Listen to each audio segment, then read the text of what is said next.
Mit navn er Malte, og det her er min nye serie. Jeg har tænkt mig at forsøge at få min drømmebil ved at flippe biler, og jeg har tænkt mig at tage jer med på hele rejsen. Hvis I kender mig i forvejen, så ved I godt, at jeg elsker at flippe ting. Jeg har flippet alt fra fjernsyn, mountainbikes, MacBooks, iPhones, you name it. Hvis jeg ser en undervurderet vare, så flipper jeg den.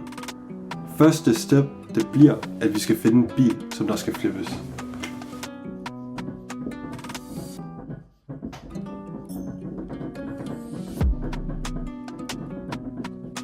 Startbudgettet det bliver 20.000 kroner, så lad os se, hvad vi kan få for det. Nu er vi altså hoppet over på computeren her, og nu skal vi forsøge at finde vores første offer af en bil, fordi vi har smækket det her i gang. Budgettet for denne serie kommer til at blive 20.000 kroner, som vi må bruge på den første bil. Det er et meget fint budget, et realistisk budget. Det er meget nemt at købe en bil til f.eks. en 20.000 kroner og sælge den for en 30 og tjene hurtigt 10.000 der. Det er lige før jeg vil sige, at det er nemmere at tjene 10.000 på en bil, der koster 20, end en, der koster 50. Fordi der bare er så mange ombud ved de her billige biler. Jeg kan for det meste bedst lide at købe de her mikrobiler og flippe. Dem har jeg haft rigtig stor succes med at flippe førhen. Så jeg tænker måske næsten lidt, at det skal være vores første bil, sådan en. Men nu må vi se, om vi kan finde en, der er til salg. Det er altså godt at finde biler, der er relativt hurtige, at vi tager til salg. Her har vi en bil til 10.000 kroner, der er til salg 21 timer. Fordi at hvis det altså er et virkelig stil, så er bilen væk inden for et døgn. Jeg har oftest købt biler, hvor det er, at de kun har været til salg i 10 timer, og så har jeg altså kørt ned og hentet bilen. Men den her kan vi se her, den har kørt 260.000. Det er også lige lovligt voldsomt. Jeg tænker som sagt, at vi skal lede efter sådan noget. Her har vi en Aygo til 22,7. Vi ser her, det her det er en meget kringlet... Det er en meget kringlet opstilling, han har lavet her for sin beskrivelse. Og det er der altså mange penge at hente på det her. Der er mange mennesker, der ser det som en ork og sælger deres bil, så de sætter den for det første for billigt. De tager dårlige billeder, og de laver en dårlig salgsbeskrivelse. Hvis du finder en bil, der er undervurderet sat for billigt i forhold til markedsværdien, med dårlige billeder og en dårlig beskrivelse, så er der sagtens penge at hente der. Det er garanteret. Især hvis du kan få personen endnu længere ned. Lad os sige, det er nu siger jeg bare en kvinde, som der kan være af med sin bil. Og det kan hun på ingen måde overskud, og du gør det nemt for hende. Det handler altid at gøre det nemt for dem, der sælger. Sig til hende, ved du hvad, jeg giver dig 15.000, og så henter jeg den i morgen. Så er der rigtig mange af dem, der siger ja. Fordi at du er så nem. Du kommer i morgen, du giver hende en straksoverførsel, du tager bilen med det samme, og hun behøver ikke have kontakt til andre mennesker end dig. Så du gør det nemt for hende, og du får en perfekt kandidat for at flippe.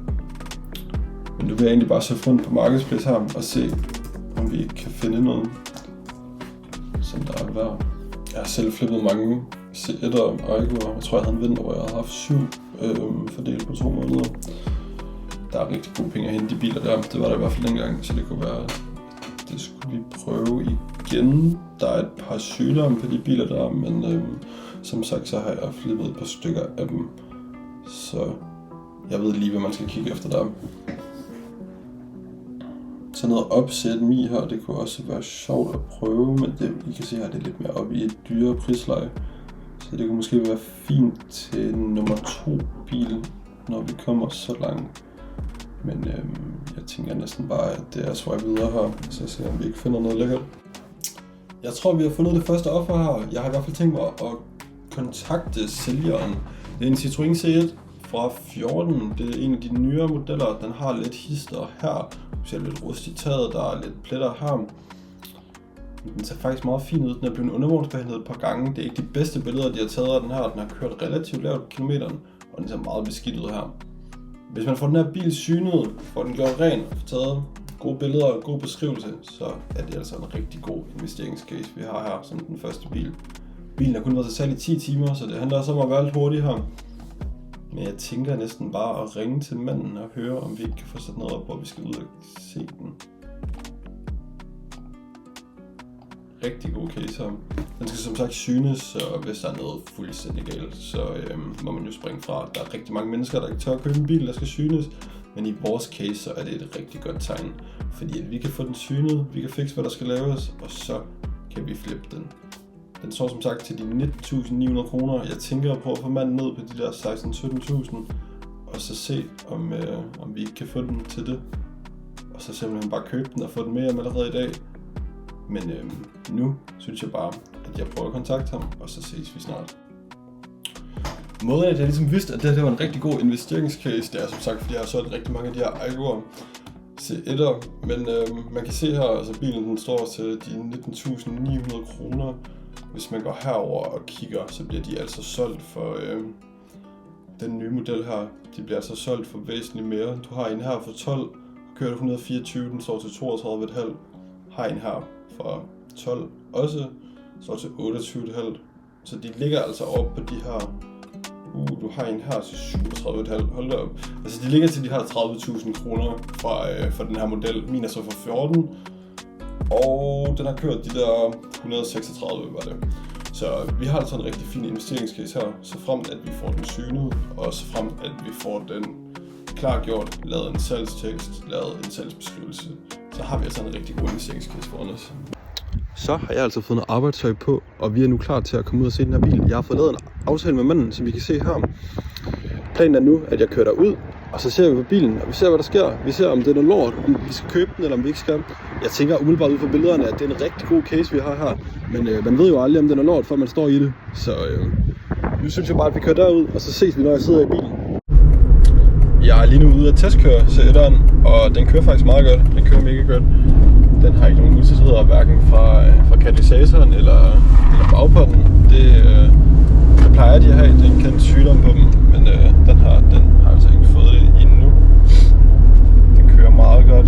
Jeg har kigget lidt undervogn igennem, og vurderede egentlig, at der ikke rigtig var noget, som der skulle sætte en stopper for, at den skulle blive synet. Så det er jo også bare positivt. Den havde godt med mønster på dækkene. De har både vinter- og sommerhjuler til den. Godt mønster på begge to. Bremser så fint ud. Der var ikke noget hul i forbrugen. De har en lidt svag forbrug, den her modelbil. Men det så egentlig meget fornuftigt ud derunder.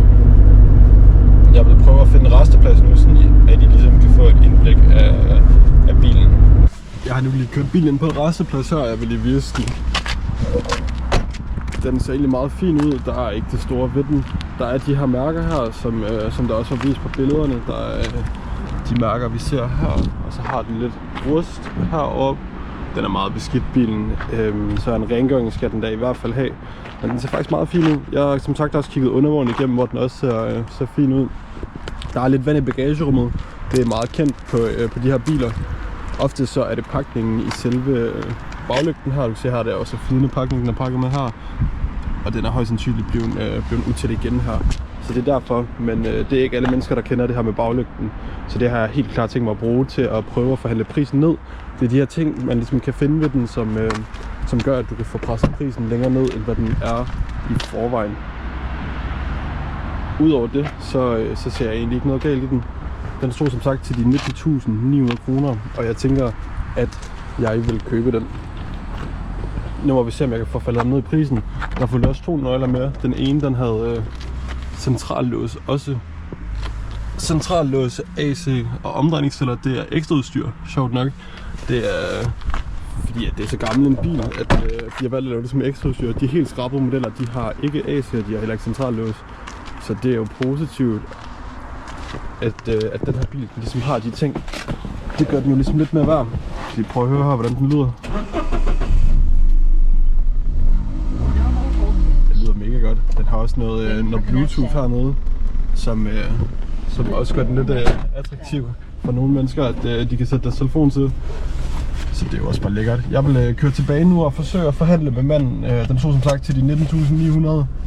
Jeg tænker, at jeg vil prøve at få ham ned i de 17 og så se, hvordan det går. Jeg har ikke tænkt mig at filme ude ved manden, da det er lidt for privat, synes jeg. Men lad os se, hvad der sker. Jeg vender i hvert fald tilbage, når jeg har en opdatering til jer. En ting, jeg har bemærket, det er, at rattet det sidder en smule skævt. Altså når rattet det står 100% lige, så trækker bilen lidt til den ene side.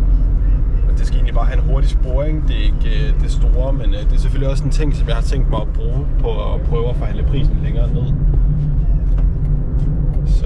Så lad os se, hvordan det kommer til at gå nu. Nu er jeg kommet hjem med min egen indkørsel igen, og jeg sidder her i bilen. Jeg har altså taget den med hjem. Manden derude, han var rigtig svær at forhandle med. Bilen den kommer åbenbart også fra et dødsbo, så det er selvfølgelig meget tragisk. Men Jeg er i hvert fald glad og tilfreds med at have fået bilen. Vi fik ham dog 900 kroner ned, så jeg fik bilen til de 19.000 kroner. Så det er jeg rigtig tilfreds med. Bilen den stod langt under markedsværdien, så jeg tænker, at det bliver en rigtig fin investeringscase. Jeg kan ikke se, hvordan bilen den ikke skulle kunne gå igennem syn, så det bliver ligesom næste skridt at prøve at få den igennem syn. Men jeg tænker da, at de lige får et car edit af den her bil. Det skal siges, at det her er min allerførste YouTube-video. Jeg har aldrig lavet YouTube før, jeg har aldrig lavet nogen car edits før. Jeg har aldrig prøvet at lave noget som helst før inden for det her. Men jeg synes, jeg gad at give det et skud med den her video. Jeg synes, at det kunne være meget spændende at prøve. Men nu skal jeg ikke snakke mere, og nu får I bilen at se.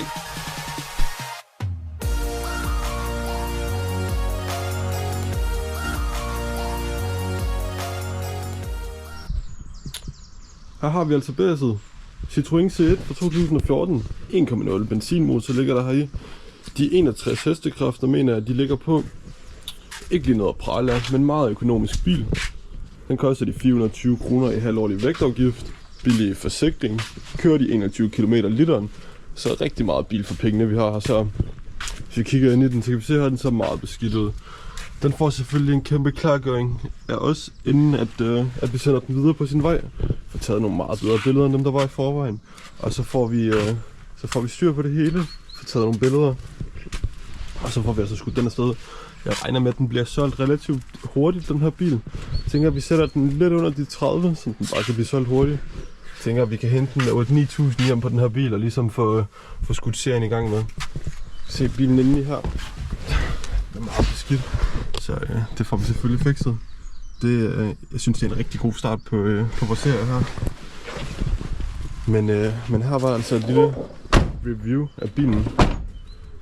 Og som sagt, så er det eneste negative, der var, det er det rustklat, der er på taget, som man kan se her. Og så har vi altså de små skrammer, der er her. Jeg tænker faktisk ikke, at det kan svare sig at fikse de to små ting her. Det er, at vi skal holde budgettet nede. Vi skal ikke bruge for lang tid på bilen, vi skal bare have den flippet videre. Så jeg tænker, at det kommer med, og derfor sætter vi prisen lidt lavere end de 30.000.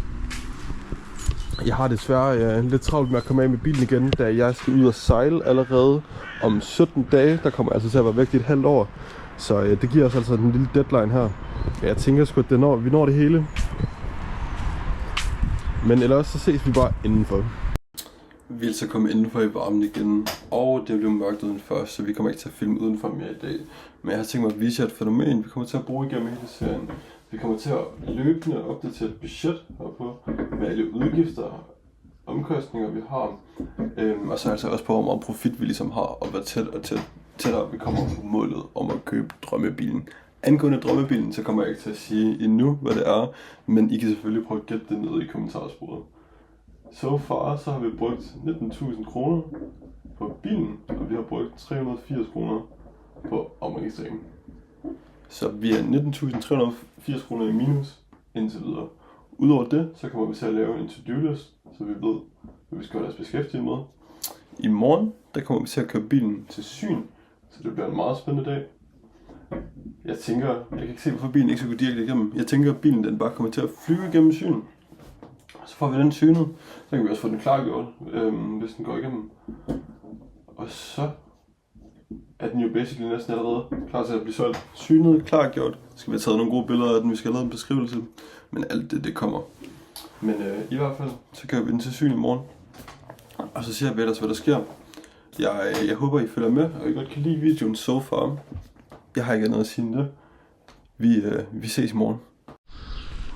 Det er nu en ny morgen. Vi står her foran bilen, og dagen i dag den står på, at vi skal få den synet, vi skal få den klargjort, og så skal vi egentlig bare have den klar til salg.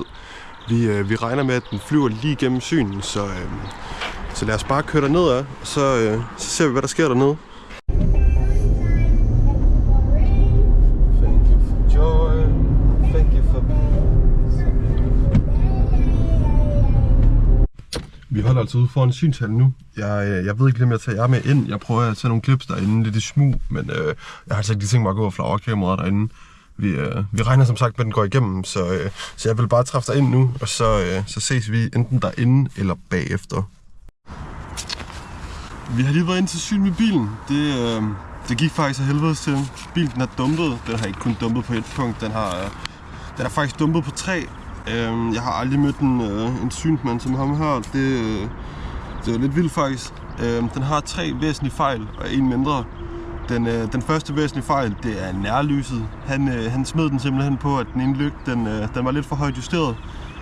Udover det, så hang den ene bremse lidt. Det er fair nok, det var ikke særlig meget, men det var åbenbart nok til, at han mente, at den ikke kunne gå igennem. Og så er der altså begge bærekugler i hver side.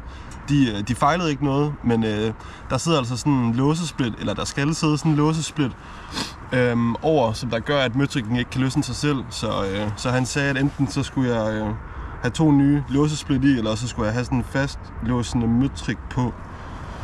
Så det er ikke så godt. Det er lidt en lort. Vi havde som sagt regnet med, at den ville flyve lige igennem, og vi kunne komme videre med processen. Det er en lille bremseklods det her, men det er desværre så, at man indser, at det her det er også lidt af en del af gamet, at der er altså nogle bump på vejen. Det er ikke bare lidt af penge, men når det så er sagt, så kunne det have været meget værre. Han kunne have banket hul i den, han kunne have fundet værre ting end det her, så vi prøver at holde os lidt opmuntret, også selvom at det ikke lige går som planlagt lige nu, men jeg tænker, at vi hopper hjem igen, og så lægger vi en plan, og vi opdaterer budgettet derhjemme, fordi at det var lidt en udgift det her. Så vi ses derhjemme. Nu er vi altså kommet indenfor igen, og vi har strejfet det her klargjort projekt, vi også havde i dag, fordi det er der altså ingen grund til. Vi skal have bilen synet som første prioritet. Vi har fået en mere udgift på her, 640 kroner, så vi ender altså i total og har spændt 20.020 kroner. Vi havde et startbudget på 20.000. Vi har overskredet lidt nu. Jeg havde ikke regnet med, at bilen var dumsyg. Jeg havde regnet med, at det her ville være et meget nemt flip. Men taget det i betragtning, så er det altså ikke det helt store ting, som der skal laves ved den her bil. Vi har som sagt bærekuglen. Der skal den gamle split bruges ud i begge sider. Og så skal vi have en ny låsesplit i. Så har vi tromlebremsen. Jeg tænker bare, der skal åbnes op til derinde. Og så må vi se, om det ikke bare skal smøres op, fordi det tænker jeg, at det skal. Så må jeg have justeret det lys der. Det er lidt træls. Altså de fleste synsmænd, de havde nok justeret den for dig, fordi de ved godt, at du ikke har et justeringsapparat derhjemme. Men det må vi se. Så nu så strejfer vi det her klargjort helt ud. Så skriver vi omsyn. Fordi at det er den nye prioritet. At vi skal have bilen omsynet. Vi skal have den repareret omsynet, og derefter så skal vi have den klargjort, og så skal vi have den solgt. Så det kommer til at ske i næste video. Det her, det var ligesom første episode af den her nye lille miniserie. Jeg håber, at der er nogen derude, der ser med, og I godt kan lide det her content. Jeg tænker, at den næste video bliver en del sjovere. Det bliver i hvert fald der, hvor bilen forhåbentlig bliver solgt, og vi får den synet, vi får den klargjort, og det hele det nok skal gå. Så lidt træls dag i dag, men vi holder hovedet højt, og så ses vi i næste video.